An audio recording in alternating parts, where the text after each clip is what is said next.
विपक्षी दलों ने क्यों बना ली प्राण प्रतिष्ठा कार्यक्रम से दूरी? क्या मोदी का बॉयकॉट वजह है या फिर है कोई और मजबूरी? अयोध्या में बन रहे भव्य राम मंदिर की प्राण प्रतिष्ठा कार्यक्रम में बस कुछ ही घंटों का अब समय बचा है। 36 घंटे बाद सारी दुनिया सनातन धर्म की ताकत देखेगी। प्रधानमंत्री नरेंद्र मोदी प्राण प्रतिष्ठा से पहले उपवास कर रहे हैं।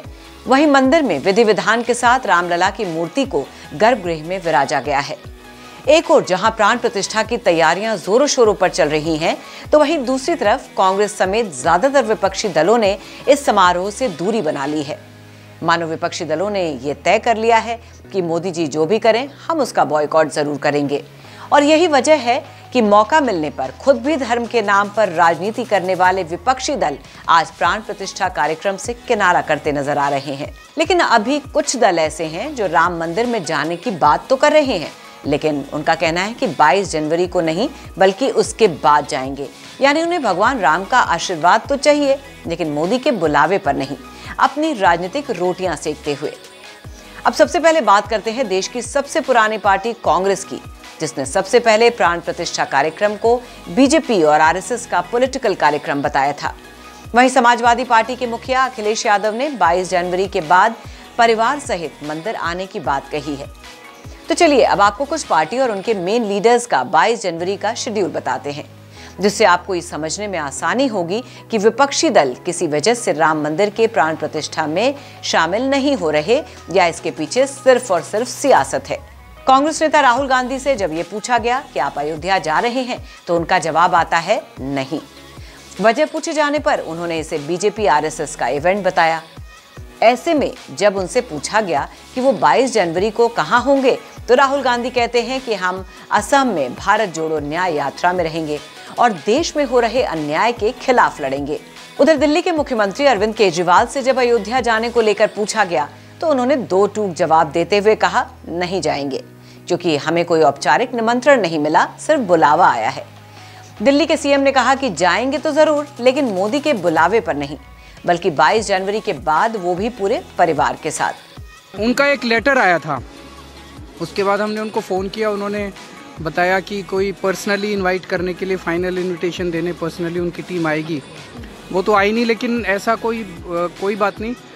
उसमें लेटर में उन्होंने लिखा है कि बहुत ज़्यादा वीआईपी और वीवीआईपी आएंगे और इसीलिए सुरक्षा को मद्देनज़र रखते हुए एक ही व्यक्ति अलाउड है वहाँ पे अभी इस टाइम जाना। तो एक तो फाइनल इनविटेशन का मुझे नहीं पता, कोई आया नहीं तो कोई बात नहीं, लेकिन मैं चाहता हूँ कि अपनी धर्मपत्नी और अपने बच्चों के साथ, और मेरे माता पिता को भी बहुत ज़्यादा चाव चढ़ा हुआ है कि हमें जाके रामलला जी के दर्शन करने हैं, तो अपने माता पिता, अपनी धर्मपत्नी, अपने बच्चों के साथ में जाऊँगा। बाद में चले जाएंगे जब भी एक बार ये भी हो जाए। 22 तारीख में बहुत ज़्यादा नहीं आया आपके पास? मतलब उन्होंने कहा था कोई देने के लिए आएगा, लेकिन अभी कोई आया नहीं, लेकिन उससे कोई फ़र्क नहीं पड़ता। हम बाद में सपरिवार में जाना चाहता हूँ, तो बाद में सपरिवार में। उधर पश्चिम बंगाल की मुख्यमंत्री ममता बनर्जी ने भी कांग्रेस और केजरीवाल के सुर में सुर मिलाकर अयोध्या जाने से साफ मना कर दिया। उन्होंने भी कहा प्राण प्रतिष्ठा साधु संतों का काम है, नेताओं का नहीं। हम यहीं रहकर काली मंदिर में पूजा करेंगे। वहीं यूपी के पूर्व मुख्यमंत्री और समाजवादी पार्टी नेता अखिलेश यादव ने भी 22 जनवरी को अयोध्या जाने से इनकार कर दिया। उन्होंने भी प्राण प्रतिष्ठा कार्यक्रम के बाद परिवार सहित अयोध्या जाने की बात कही। अब आपको बता दें, लगभग यही हाल देश की सभी विपक्षी पार्टियों का है, फिर चाहे वो महाराष्ट्र के पूर्व सीएम उद्धव ठाकरे हों, या फिर एनसीपी प्रमुख शरद पवार, या फिर सीताराम येचुरी से लेकर एमके स्टालिन तक।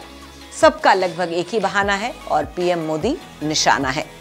वैसे ऐसा पहली बार तो नहीं हो रहा है जब तमाम सियासी दलों ने देश के किसी बड़े इवेंट का बॉयकॉट या बहिष्कार किया हो। आपको याद होगा पिछले साल भी देश को केंद्र सरकार की ओर से दी गई नई संसद की सौगात का भी विपक्षी दलों ने इसी तरीके से विरोध और बहिष्कार किया था, और बाद में उसी संसद में बैठकर हंगामा करते भी नजर आए थे।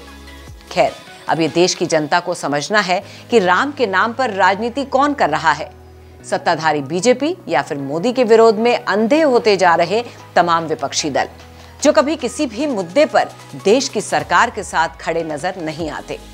तो फिलहाल की इस खबर में बस इतना ही। आप देखते रहिए श्रेष्ठ भारत।